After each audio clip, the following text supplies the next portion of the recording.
All right, guys, welcome back. The amp of the week. It's another 4-channel. It's kind of fun to me currently doing the 4 channels. Nothing beats a monoblock as far as just having fun on the test bench. But since I got the 2 AMM1s and I can test, if the 4-channel is bridgeable, I can test the entire amp all at the same time. But shout out to Delamar Hamilton. Me and him went back and forth, several comments. This is a great example, guys, where I ask you guys to give me suggestions of an amp to do or something like that, because there's a decent chance I may just buy that amp and put it on the channel. This is one of those. So Delamar was asking me to do this amp. He wanted to buy one. Ultimately, he ended up getting one anyway. And but yeah, I bought this amp because of Delamar, and I'm happy to do the review. He brought something to light that I had never considered. So Delamar lives in Jamaica, and the customs and shipping just eats them alive over there to get something. And so this amp, you know, for an example, something like this ends up costing them about double what it starts out as, or what we could buy it for here in America. So watching a review or a video and trying to get the best deal possible is a pretty big deal to these people that have to pay so much in shipping and customs. Speaking of price, I paid $59.99 for this amp on Amazon. Of course, they hit me with tax. Shipping was free, but after tax, it was $64.79. But anyhow, Delamar, I hope this one does good. I have no idea. In fact, well, let's fix it. Cut the tape. Let's look at the box real quick. Andeman. Y'all remember I did the monoblock Andeman, and it did good power for the money. It was a very good bargain. I'll say this amp's got a little heft to it. It's the AS-8080 4-channel Class AB. Let's see what's it got on the end. The same thing. We do have some specifications here. Can you see that? I don't see, there's the size, but I don't see power specs on that end. There's the back. I don't know. We've probably got a manual inside, or I may need to go online to look up some specs. Uh-oh. I'm trying to cut the wrong end of the box. Look at this, guys. It's got a little pull down. I was trying to... Uh-oh, we got some fuses. And they're green. Y'all know what that means.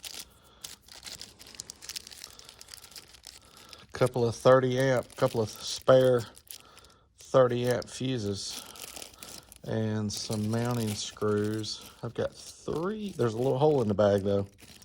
There's 3 mounting screws. Maybe there's another one in the box. But 30 amp fuses is a good sign. I still don't know what this amp is rated yet, though. Oh, wow. Well, it's a pretty good size amp. I will tell you that. All right. Got a decent looking owner's manual. It is got some size to it.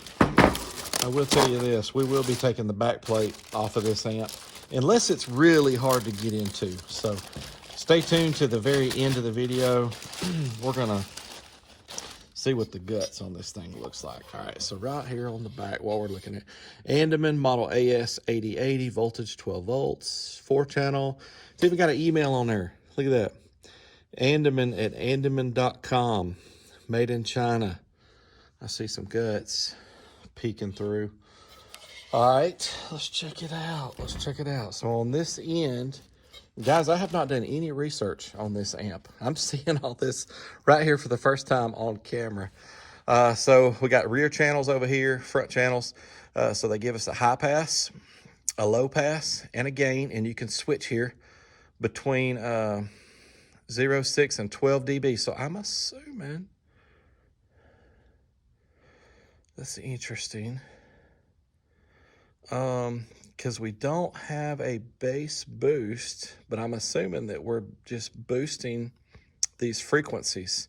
But you can switch here between high pass, low pass, and full range.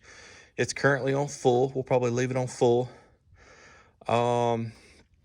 Look at all the RCAs here. So you've got RCA ins, outs, and in. So this should be in for the rear channel, in for the front channel, and then they give you a couple of outs. So I'm assuming those are just pass-throughs.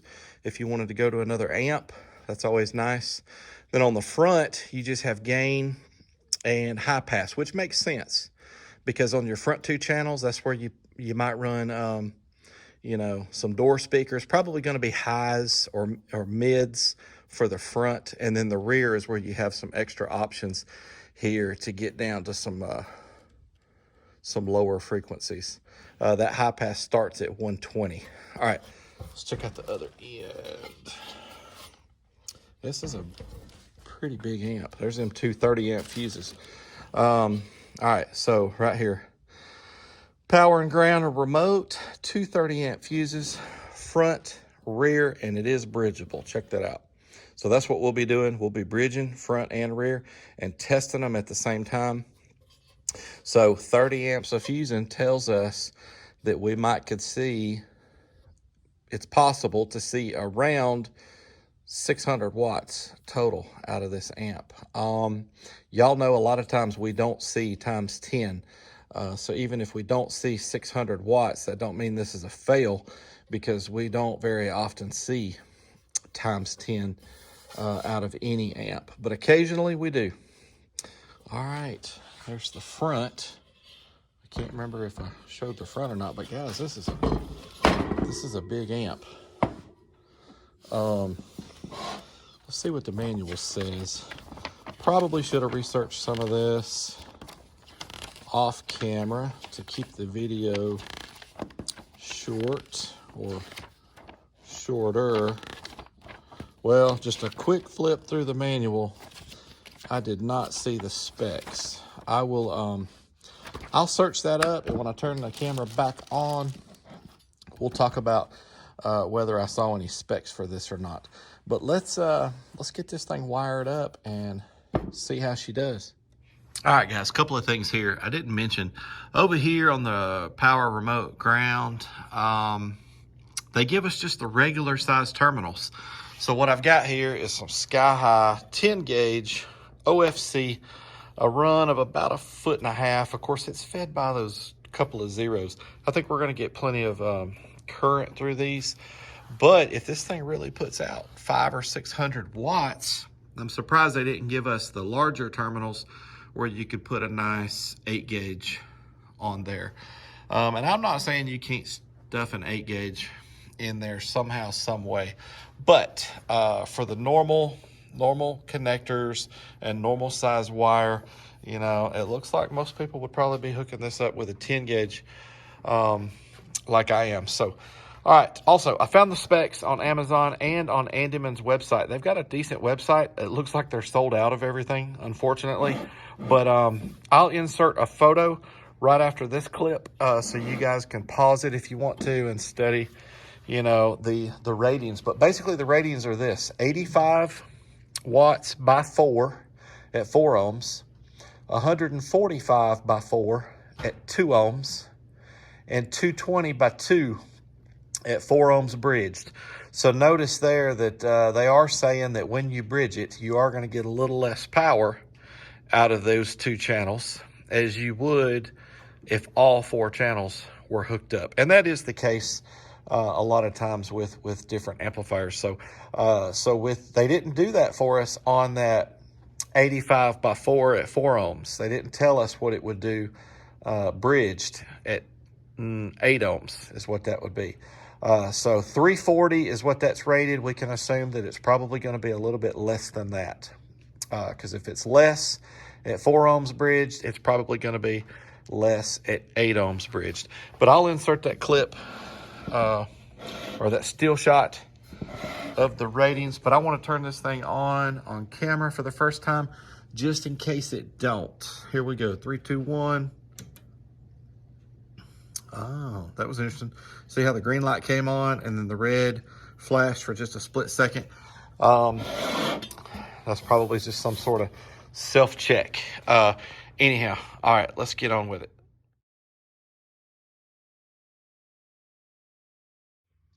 All right, guys, this is going to be 8 ohms, 1 kilohertz. This is a 4-channel amp. We're going to assume people are using this for door speakers. But you know what? People might put subwoofers on this too. But we're going to do our testing. I think we're going to do all of our testing at 1 kilohertz. I may change my mind on that. I don't really know. But this is the 8 ohm run. The way this is rated is 85 by 4. Which comes out to 340. So that would be 170 a piece. But keep in mind, with the way they rated it at the 4 ohms bridged, was that it didn't do quite as much power as 2 ohms for every channel. So we're going to assume they're also going to say that this is not going to be as strong of a run as if we had 4 ohms for every channel. I would need 4 AMM1s to do that test like that. Even if I had the AD one, I would need 2 of those to do this test exactly like that. So we're looking for 170 for each one of these. But if it's a little less than that, that's not going to be the end of the world, because they're pretty much telling us that it's probably not going to be that with the way that we've got it wired. So, all right, enough rambling. Let's get on with the test. This will be uncertified.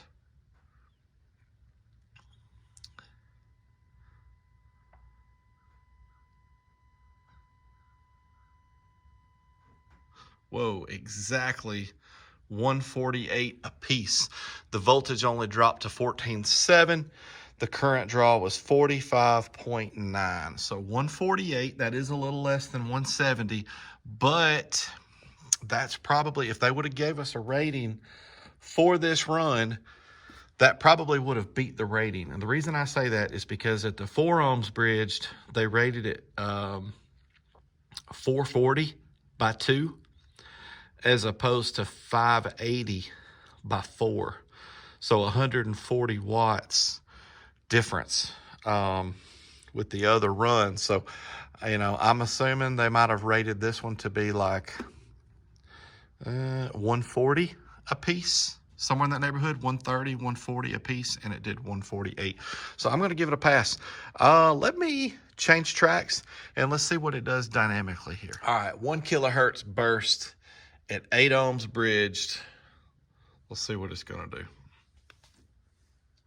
Well, hang on, let's see. Let's do this. Here we go.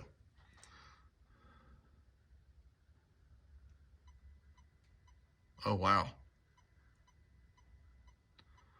Wow, okay. 202 and 198. How about that? Not too shabby. That well exceeded that 170 by 2. So dynamically, she's got some headroom. That was really good. Okay, let's wire this thing up to 4 ohms bridged, which would be the same as having all 4 of these at 2 ohms, 2 ohms, 2 ohms, 2 ohms. And let's see what it'll do there. All right, I forgot to mention, this is front and rear. This is gonna be the 4 ohms bridged. So you can see here, we've got the front and the rear bridged, and they're wired to a 4 ohm load a piece. So this run is rated 220 by 2. So that's what we're looking here, is 220 for each one of these, 440 total. So this is going to be a 1 kilohertz. Let's unpause the track and roll it up. Well, shoot. Forgot to turn the amp on. It's amazing how many times I do that. Here we go. So we're starting out at that 14.8 that we always do, and we're going to capture the current. Let's roll it up. 1 kilohertz. What's it going to do? Up to clipping, which is uncertified. Wow, 197 and 200. It was rated 220 by 2. The voltage dropped to 14.6 and the current draw was 71.6. So guys, guess what?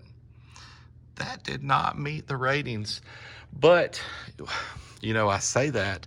The book and online did not say that. All the wattage runs does not say if that's at 1% THD or clipping or dynamic. I bet it's dynamic, and I'll bet you it's going to hit that number dynamically. So this amp is probably rated dynamic. But I'll say this, it's all over those numbers. It's real close. And with that other run, it got real close. Let's, how about I do the dynamic run and shut up for a minute. All right, sit tight. All right, will it do 220 each at a burst? Oh, whoa, way beyond. Nice. Wow, guys.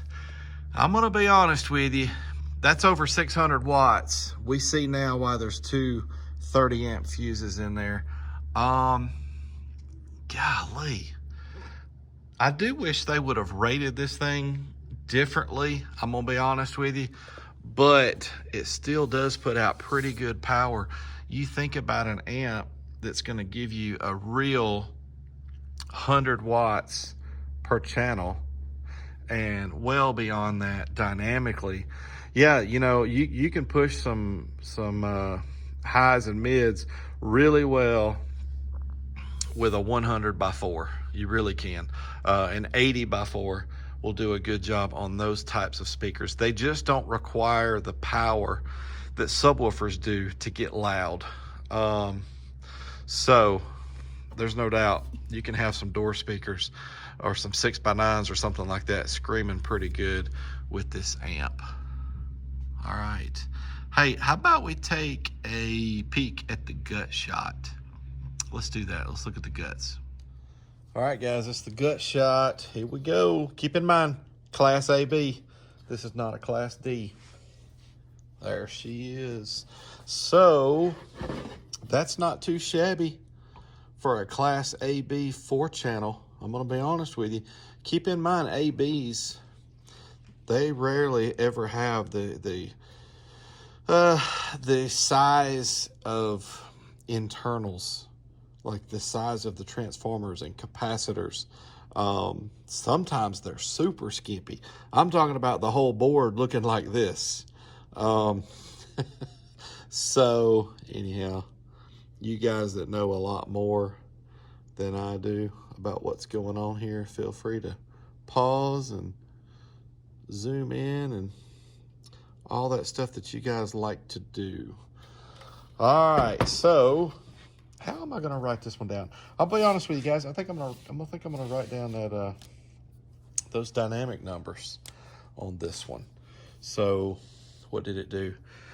326 on the front, 336 on the rear. That was at 1K, 4 ohms, dynamic. All right, guys. Hey, it's been really fun doing this one. Hey, feel free to look for my amps on Marketplace. I'll be honest with you, for most people, it's probably not going to make sense to pay shipping. I probably can't sell it cheap enough to ship it and still give you a good deal and me get a fair price for it as well. But most of my amps end up on Marketplace, and sometimes they're sold within a day or two, and I'm usually a week out on my videos. So by the time you see this, I may not still have it. But occasionally, I do end up having an amp for 2, 3, sometimes 4 weeks. That's rare, but 2 or 3 weeks at the most usually. But feel free to look on Marketplace if you're interested in buying this. All right. Anyhow, guys, hey, please continue with the suggestions on stuff to try. I've already got next week's amp in. It's going to be another mono block. That's going to be a lot of fun. But I love hearing your suggestions, so keep it up with that. Guys, if you're not a subscriber, please consider subscribing. I'd love to have the support. I love the comments. Keep the comments coming. And as always, thanks again, guys. We'll see you next time. Uh-oh, so that distortion light did come on. Did you see that? Oh, shit. Oh, no. It blew it. It blew it. Dang. What the? It's on fire.